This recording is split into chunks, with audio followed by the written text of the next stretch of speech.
కాకినాడ జిల్లా review meeting అటు శాసనసభ్యులతోనూ ఎంపీలతోనూ మరియు కార్పొరేషన్ చైర్మన్స్ మరియు మిగతా ప్రజాప్రతినిధులతోనూ అధికారులతోనూ యాక్చువల్గా డిస్కషన్ జరిగింది. ఇందులో అనేక విషయాలు యాక్చువల్గా డిస్కస్ చేయడం జరిగింది.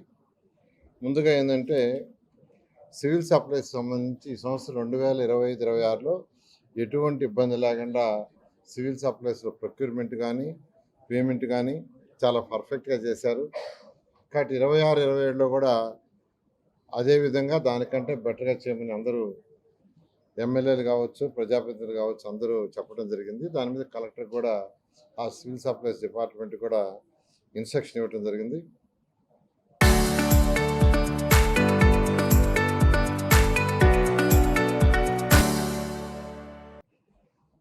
లాస్ట్ ఇయర్ అయితే 6.76 లక్షల మెట్రిక్ టన్నుల ప్రొడక్షన్ ఇచ్చింది. దాంట్లో 3 లక్షలు యాక్చువల్గా ప్రొక్యూర్మెంట్ చేసి పేమెంట్ ఇవ్వడం జరిగింది. అలాగే ఈ సంవత్సరం కూడా ఎటువంటి ఇబ్బంది లేకుండా చేయడానికి కలెక్టర్ గారికి ఇన్స్ట్రక్షన్ ఇవ్వడం జరిగింది. అదేవిధంగా ఈరోజు ఇరిగేషన్ తీసుకుంటే 1,90,915 ఏకర్స్లో ఇరిగేషన్ యాక్చువల్గా ఇక్కడ దానికి సంబంధించి వాటర్ ఆల్రెడీ కొన్ని ఛానల్స్లో ఇంకా ఇస్తున్నారు, ఇంకా అవసరం లేదు, దాన్ని ఆపేయమని యాక్చువల్గా అందరు ఎమ్మెల్యేస్ చెప్పడం జరిగింది. అయితే ఒరిజినల్గా అయితే ఈ మంత్ 31st వరకు యాక్చువల్గా ఇస్తామనుకున్నారు. 31st దాకా కూడా అవసరం లేదు, ఇమీడియట్గా ఆపమని ఇన్స్ట్రక్షన్ ఇచ్చారు. దాన్ని ఇరిగేషన్ కూడా ఇన్స్ట్రక్షన్ ఇచ్చి ఇమీడియట్గా దాన్ని ఆపడం జరుగుతుంది. అదేవిధంగా మనకు ఈ మున్సిపల్ అడ్మినిస్ట్రేషన్లో ఇది ప్రజలందరికీ నేను చెప్పేది, వాట్సాప్ గవర్నెన్స్ వచ్చింది. అంతకుముందు అయితే ఫస్ట్లో మీకు అందరికీ తెలుసు, ఎవరికన్నా ఏదన్నా విషయాలు తెలపాలన్నా వాళ్ళ సర్టిఫికేట్లు కావాల్సిన ఆఫీసుల చుట్టూ తిరగాల్సి వచ్చేది. అలా కాకుండా ఏ సర్టిఫికేట్ కావాల్సిన వాట్సాప్లోనే తీసుకోవచ్చు. మున్సిపాలిటీకి ఏదైనా కంప్లైంట్ చేయాల్సిన వాట్సాప్లోనే చేయొచ్చు. బిల్స్ ఏదైనా పేమెంట్ ఉన్నా వాట్సాప్లోనే చేయొచ్చు. ఆఫీసుల చుట్టూ తిరగకుండా పరిపాలన సులువు చేయడానికి గౌరవనీయ ముఖ్యమంత్రి గారి యొక్క సూచనలతో యువ నాయకుడు లోకేష్ గారు చక్కటి సాఫ్ట్వేర్ని డెవలప్ చేయించారు. ఆ సాఫ్ట్వేర్ని ప్రతి ఒక్కరూ ఆ వాట్సాప్ అంటే అంతకుముందు అయితే జనరల్గా ఒక వెబ్సైట్ ఏదో క్రియేట్ చేయటం, ఇలాంటి ఒక యాప్ క్రియేట్ చేయటం, ఇంకోటి చేయటం ఉండేది. దాన్ని ఓపెన్ చేయటం ఎన్ని డిఫికల్ట్గా ఉండేది. అలా కాకుండా ఈరోజు ప్రతి ఒక్కరూ వాట్సాప్ వాడుతున్నారు. వాట్సాప్ ద్వారానే ప్రజా సౌకర్యాలన్నీ, వాళ్ళకి కావాల్సిన సర్టిఫికేట్లు కావచ్చు, పేమెంట్స్ కావచ్చు, వాళ్ళ యొక్క కంప్లైంట్స్ కావచ్చు తెలియజేసి దాన్ని తీసుకొచ్చారు. నేను అందరిని రిక్వెస్ట్ చేస్తున్నాను, దాన్ని యాక్చువల్గా ఎక్కువగా యూటిలైజ్ చేయాల్సి రిక్వెస్ట్ చేస్తున్నాను. దాన్ని ఆల్రెడీ అధికారులకు చెప్పాము, అటు మున్సిపాలిటీ కావచ్చు, పంచాయతీ కావచ్చు, ప్రజలను అవేర్నెస్ చేయమని. ఈరోజు ఈ జిల్లాలో అర్బన్ అథారిటీ తీసుకుంటే 1,70,520 హౌస్ హోల్డ్స్ ఉంటే అందులో 28,223 హౌస్ హోల్డ్స్కి మాత్రమే అవేర్నెస్ కలిగించారు. మిగతా వాళ్ళకి కలిగించలేదు. మిగతా వాళ్ళకి కూడా కలిగించమని యాక్చువల్గా ఈరోజు మున్సిపాలిటీలో ఉన్న కమిషన్కి చెప్పడం జరిగింది.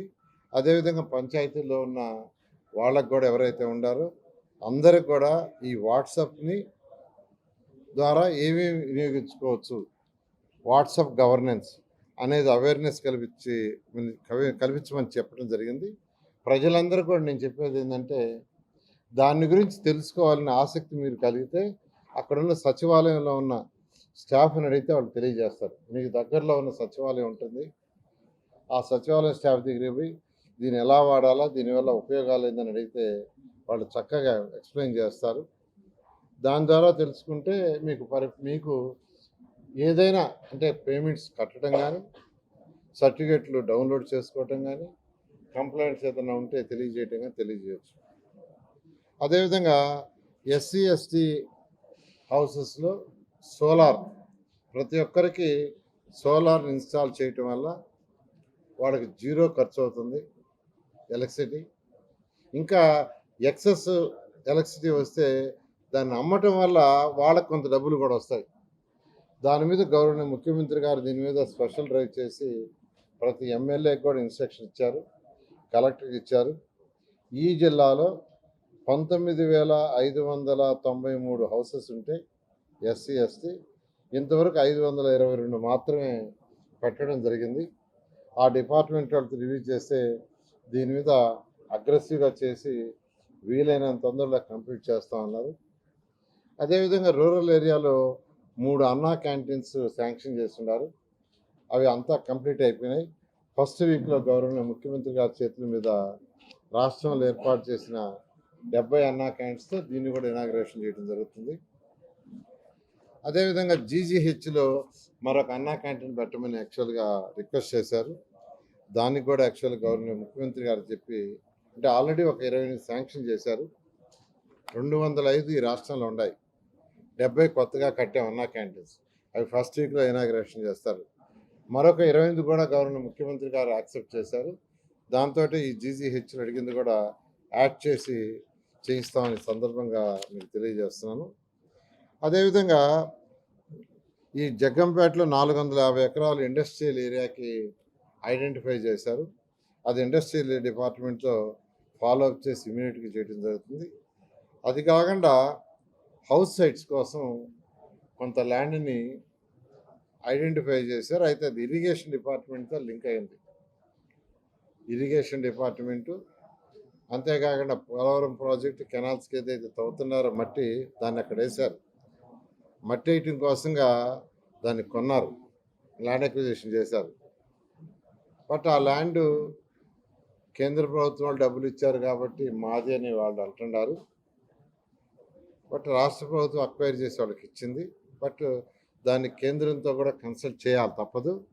కన్సల్ట్ చేసి హౌస్ సైట్స్ కాబట్టి గవర్నర్ ముఖ్యమంత్రి ద్వారా ఫాలోఅప్ చేయించి దాన్ని తీసుకుని హౌస్ సైట్ చేయడానికి ప్రయత్నిస్తామని మీకు అందరికీ తెలియజేస్తున్నాను. అదేవిధంగా లిఫ్ట్ ఇరిగేషన్ది శంకుస్థాపనకి యాక్చువల్గా టైం అడిగారు. గవర్నర్ విద్యాశాఖ మంత్రి గారిని ఆల్రెడీ ఎమ్మెల్యేలు రిక్వెస్ట్ చేశారు.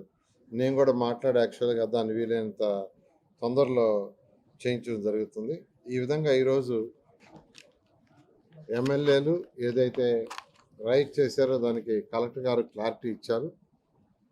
వాటిని కూడా నెక్స్ట్ మీటింగ్ లోపల వీలైనంత వరకు పూర్తి చేయడం జరుగుతుంది. అదేవిధంగా ఈరోజు షిర్వాల్ టెక్నాలజీ, దానికైతే ఒక 100 నుంచి 200 ఎక్కువ అవుతుంది, మన్నికి ఎక్కువ ఉంటుంది. అయితే ఈరోజు అమరావతిలో కట్టే 5 భవనాలు ఏదైతే ఉన్నాయో టవర్స్, అది ఐకానిక్ టవర్స్. అదేవిధంగా అసెంబ్లీ ఏదైతే 250 మీటర్ల హైటు, ప్రజలు పైకి పోయి మొత్తం సిటీ మొత్తం చూసే ఏర్పాటు చేసేది. పూర్తి ఏదో ఆల్రెడీ కట్టిన అసెంబ్లీ ఏదైతే ఉందో అలా కాదు. ఇది ఇట్ ఈస్ ఎన్ ఐకానిక్. ప్రపంచంలో ఉన్న అసెంబ్లీలో ఇది నెంబర్ 1 అవుతుంది. అదేవిధంగా హైకోర్టు కూడా ఐకానిక్కే. ఐకానిక్ భవన్కి ఏదైనా కొద్దిగా నార్మల్ దానికంటే ఖర్చు ఎక్కువ అవుతుందండి. వైసీపీ వాళ్ళకి ఏం పని లేదు యాక్చువల్గా. వాళ్ళు ఎంతసేపటికి ఏంటంటే అదింత ఇదింత అని వాళ్ళ ఇష్టం, అంటే వాళ్ళ నోటికి వచ్చినట్టు చెప్పడం జరుగుతుంది.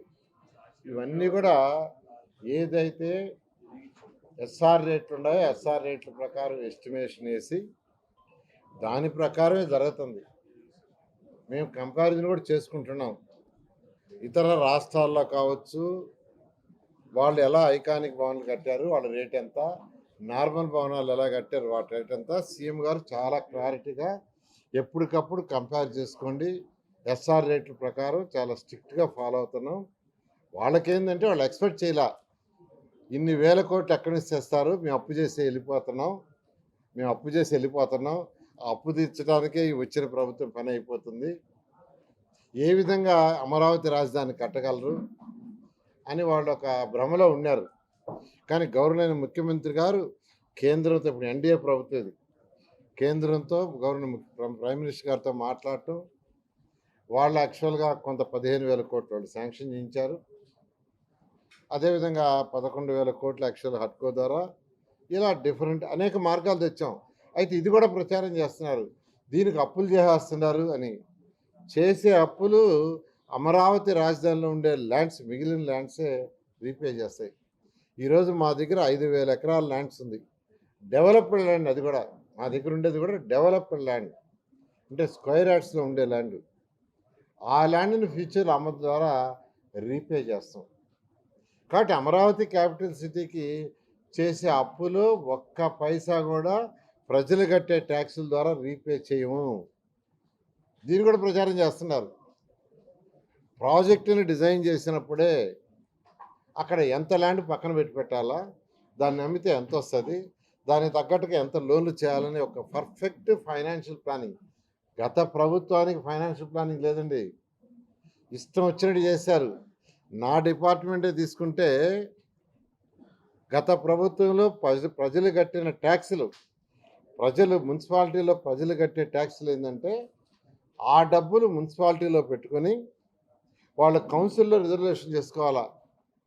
ఏ వీధిలో ఏం చేయాలా, రోడ్డు వేయాలా, డ్రైన్స్ వేయాలా, కౌన్సిలర్స్ నిర్ణయించాలా. దాన్ని కమిషనర్ గారు ఖర్చు పెట్టాలా. అవన్నీ వదిలేశారు. అవన్నీ చట్టం. కేంద్రం రాష్ట్రానికి, మున్సిపాలిటీస్కి, లోకల్ బాడీస్కి ఇచ్చిన స్వేచ్ఛ.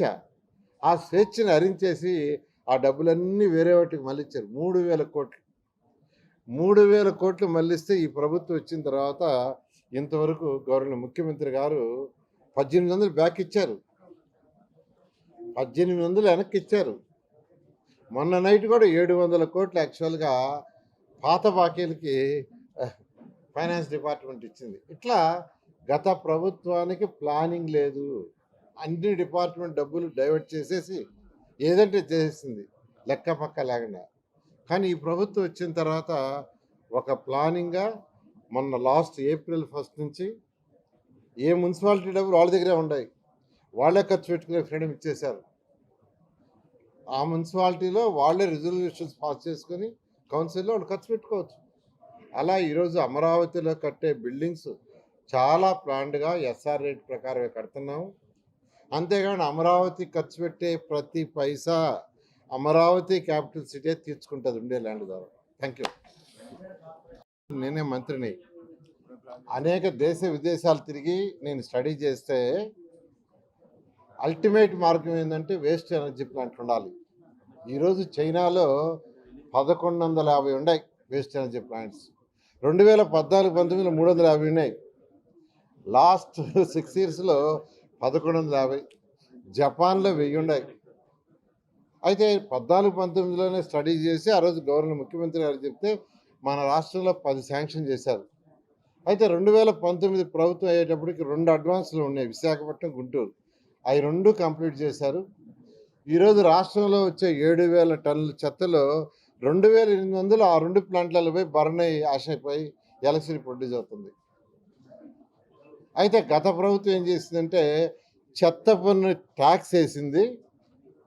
దాదాపు 153 లక్షల లెగసీ నడబెట్టేసి వెళ్ళిపోయింది.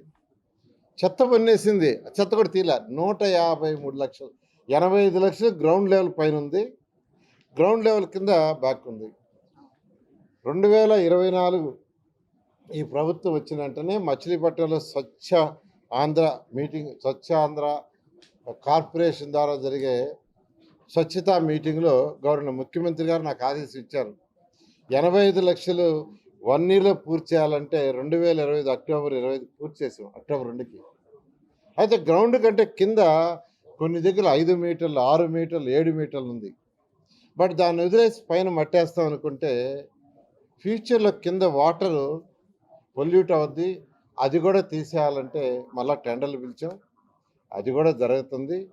జూన్ ఎండ్కి ఎటువంటి పరిస్థితుల్లో కూడా ఈ రాష్ట్రంలో గత ప్రభుత్వం వదిలేసిన 153 లక్షల టన్నుల లెగసీ మొత్తం పోతుంది. టౌన్లో ఎక్కడైతే దగ్గర ఉన్నాయో వాటికి పార్కులు చేయొచ్చు, అక్కడ కన్స్ట్రక్షన్ చేయటం లేదు.